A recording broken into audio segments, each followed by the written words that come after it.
తిరుపతి వెంకటేశ్వర స్వామి ఆలయం శ్రీ వెంకటేశ్వర స్వామి, బాలాజీ, గోవింద అని కూడా పిలుస్తారు. వెనుక చాలా పురాణకథలు ఉన్నాయి. ఇవి వెంకటాచల మహత్యంలో, పద్మపురాణం, విష్ణుపురాణం మొదలైన గ్రంథాలలో వచ్చాయి. తిరుపతి బాలాజీ కథ తెలుగులో. అనాదికాలంలో మహాలక్ష్మీదేవి, భగవంతుడు విష్ణువు వైకుంఠంలో నివసిస్తూ ఉండేవారు. ఒకసారి ఋషులు యజ్ఞం చేశారు. ఆ యజ్ఞానికి ఏ దేవుడు ఫలితాన్ని స్వీకరించాలో అనుమానం రావడంతో భూదేవి, ఋషులు కలసి బ్రహ్మదేవుని వద్దకు వెళ్లారు.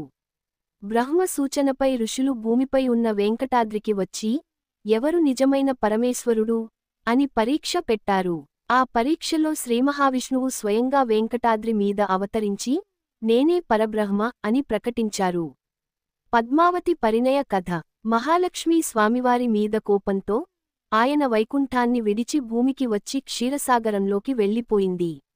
లక్ష్మీదేవి లేక విష్ణుడు చాలా బాధపడుతూ తిరుమల పర్వతంలో నివసించాడు.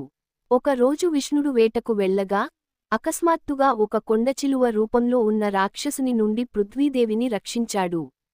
అప్పుడే ఆయనకు పద్మావతి అనే రాజకుమార్తె, అక్షరాలుగా పద్మాల మధ్య జన్మించినది, మీద ప్రేమ కలిగింది. ఆమె అక్షరాలా విష్ణుమూర్తి భూదేవి అవతారం. తర్వాత విష్ణువుకు పద్మావతిని వివాహం చేయాలని సంకల్పమైంది. బ్రహ్మదేవుడు, శివుడు మొదలైన దేవతలు సహాయం చేసి మహావైభవంగా ఆ వివాహం జరిగింది. తిరుమలలో నివాసం. వివాహానంతరం మహావిష్ణువు శ్రీనివాసుడు అనే రూపంలో తిరుమల శ్రీవారి కొండపై నివసించాడు. తర్వాత లక్ష్మీదేవి కూడా ఆయన వద్దకు వచ్చి, నేను నీతోనే ఉంటాను అంది.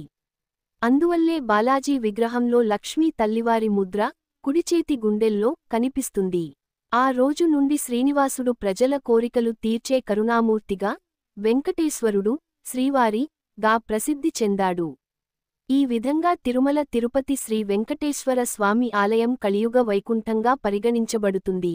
ప్రతి భక్తుడు తమ కోరిక నెరవేరాలని గోవింద, గోవింద అని ప్రార్థిస్తూ వస్తారు.